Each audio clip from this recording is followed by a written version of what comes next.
Let's segue to the robot thing then. Where did this whole thing come up with the robot? How did you source a robot and be able to get a program to do this work? Yeah, so I don't know anything about robots, or didn't. I know very little now, but Okay. what I did know is that people are inconsistent sometimes. You know, you'll have people, they get sick, Hmm. or they bring their problems to work, and maybe they're on their phone. And, that's a big issue today. You look around, everybody's on their phone. Right. And a robot doesn't care. It just does whatever you tell it to do. So, in researching robots, I came across a company called Universal Robots. We ended up forming a partnership. And what's really nice about that partnership is they've made special concessions for our franchisees with 0% financing, extended warranty, that's way outside of their normal offering, even to their, Wow. to their other markets. But it gives us the ability to have a franchisee add a robot for a very low cost. And then the next step was like, well, robot programming seems super complicated. Yes. And so with the UR system, we started building our laser machines to integrate directly with their robotic software. So it's just a 2-wire connection from our machine to theirs. Wow. And so and that's it. There's nothing extra to buy. And so then now you literally could just learn it. Let's say this piece of paper or something, and you wanted to learn 4 points.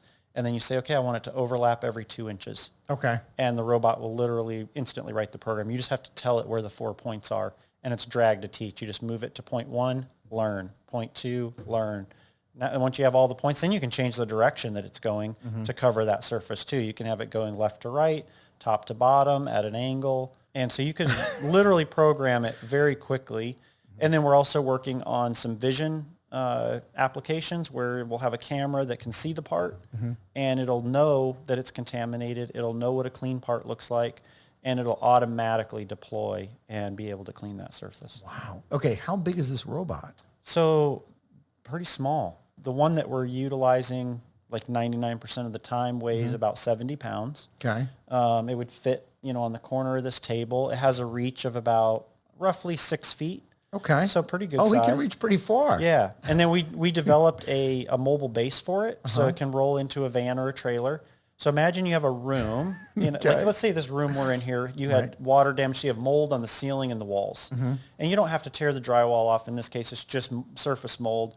So we can roll a robot in here and hit play, and it's cleaning the mold off the walls and the ceilings without a person being exposed to it. And it's doing it efficiently for less than you could hire a person for the And he's day. not complaining. Not complaining. Does he need no coffee break? And I'm learning in the restoration industry, there's like all these hazmat suits. Right. And because of the chemicals, like the bleach, and then if that stuff dripping off onto you. Yeah. And with the laser, there is no chemicals used. So once the laser goes over the mold, it vaporizes it.